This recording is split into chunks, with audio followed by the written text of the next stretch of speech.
Houthi menyerang Saudi Arabia kemarin, harga minyak dunia yang selama 4 hari ini bergerak naik perlahan, naik semakin tajam ke $112 per barel. Kita sebaiknya langsung mengaitkan serangan Houthi ini sebagai bagian dari ketidakstabilan dunia saat ini menjadi akan semakin memanas sampai ke seluruh dunia, agar kita menjadi waspada tentunya. Salah satunya juga kita harus waspada dengan kemungkinan krisis pangan yang diperkirakan akan terjadi di dunia ini sebentar lagi. Kita semua tahu, selepas kelangkaan minyak goreng di Indonesia, harga naik 100%. Ketika harga naik 100%, maka minyak goreng mendadak ada di mana-mana. Ajaib ya, sulap. Bukan, begitulah negara kalau kalah dengan mafia. Begitulah negara kalau dimodali dengan mafia pangan. Kita lanjut, setelah BBM naik 2 kali, ditambah minyak goreng naik 100%. Jangan kaget kalau Indomie harganya akan naik 25% lebih mahal dari kemarin. Dan pangan-pangan lain akan naik seperti beras, gula, kopi, teh, dan lain sebagainya. Kita juga tahu harga BBM di Eropa saat ini mendekati 2 euro atau sekitar 30 ribuan rupiah per liternya. Kalau harga saat ini di Indonesia 15 ribuan rupiah, maka sekitar 5 ribu dan 10 ribu rupiah adalah harga yang disubsidi oleh pemerintah. Harga seharusnya adalah 20-25 ribu per liternya. Seberapa kuat APBN menahan harga? Kita belum tahu juga. Baiklah, sebelum membahas dalam negeri, kita melihat ke dunia terlebih dahulu. Efek perang Ukraina terhadap harga pangan. Sungguh, perang bisa menjadi masalah besar di dalam rantai pemasok pangan dunia. Bisa mendistrupsi banyak hal termasuk kekurangan pangan. Contoh terbaik salah satunya adalah harga minyak bumi. Ketika mendekati perang, harga minyak sudah mulai merangkak naik. Yang diikuti banyak komoditas lainnya, harganya pun bergerak naik. Tidak kecuali gandum, gula, dan minyak goreng. Kita mulai analisa dengan angka dan data. Rusia adalah pengekspor nomor 1 dunia dengan 18% gandum dunia. Ukraina nomor 5 dunia dengan 7% produk ekspornya. Dikombinasi mereka berdua, Rusia, Ukraina menjadi 20% ekspor gandum oleh mereka.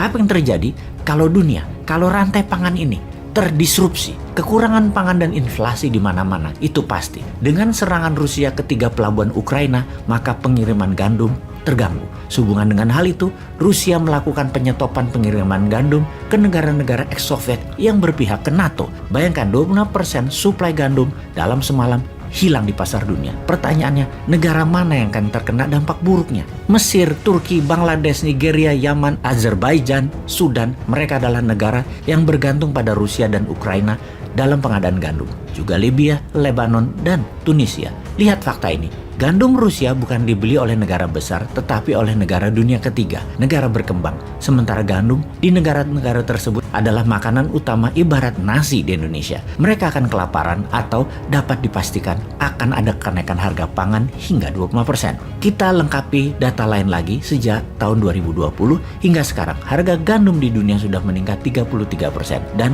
harga minyak bunga matahari sudah meningkat 60%. Dan ketika perang meluas atau menjadi panjang, semua akan menjadi lebih buruk lagi.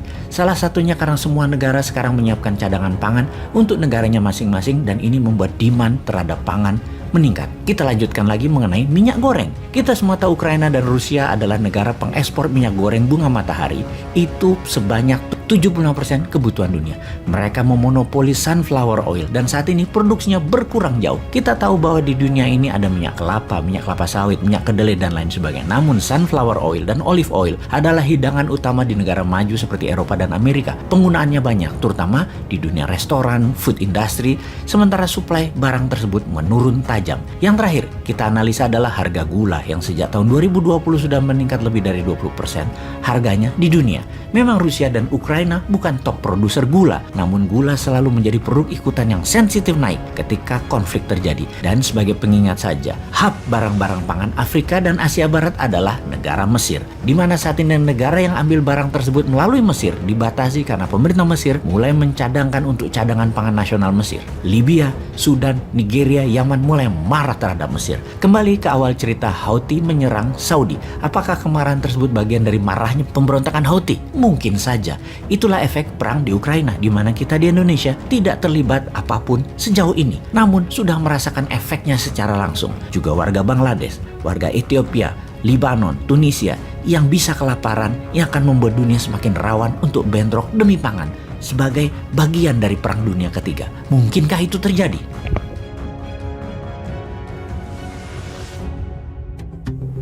Hai, kamu tahu nggak sih? Pakai Oke Dinaran, kalian bisa beli emas dengan biaya 10.000 aja loh. Kamu bisa transaksi emas dengan sistem digital jauh lebih mudah. Beli emas, belanjakan emas, ambil emas, beri atau transaksi emas bisa dimanapun kalian lakukan. Selain itu, rupiahmu jauh lebih aman dengan underlying emas tanpa takut berkurang dan cenderung naik setiap waktunya. Di Dinaran, setiap rupiahmu bernilai emas. Jadi, download Dinaran sekarang juga.